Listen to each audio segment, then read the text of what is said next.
Okay, so I have the old gear, which is right here. I'm just going to put it aside. And then I have the new gear here, which I shown you in the 5-pack. So what I want to do first is reassemble this mechanism. So this was here.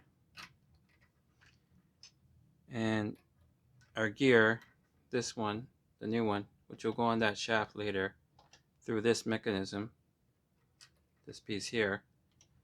Just going to put it there in the middle. And then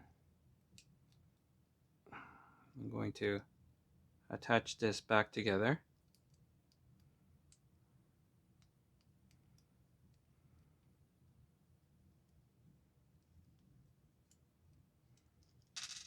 Oops.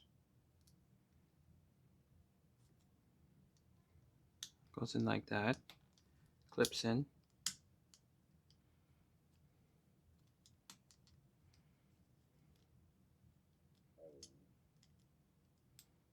It clips in there like that.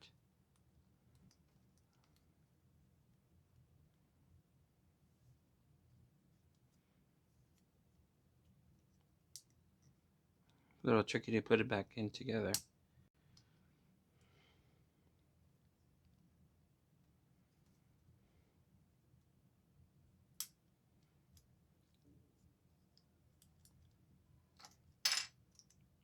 Actually, that gear was in the wrong way.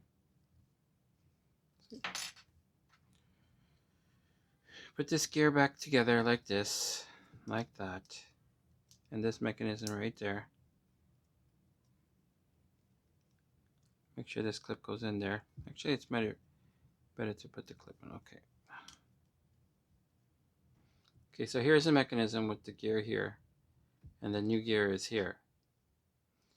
You put that through there, then you clip this down. Great. And then you put this right through here, so you can see right there. And you put this clip back on.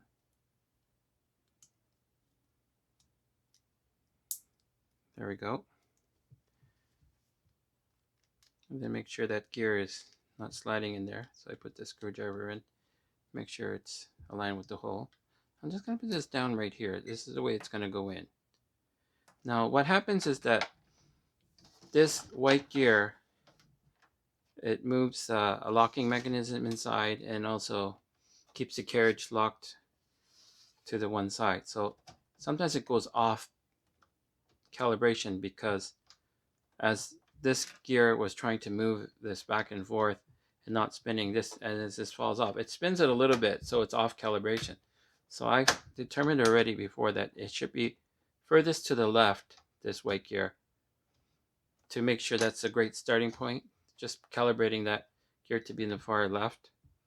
So now just put this in like this, making sure that this gear is going through the hole. So I'm going to just put it in now. See if I'm putting it in the right way. Yeah, this is the right way. So I'm just going to push that in. Make sure that goes in that way. Making sure that this goes through the hole and that new gear is in place.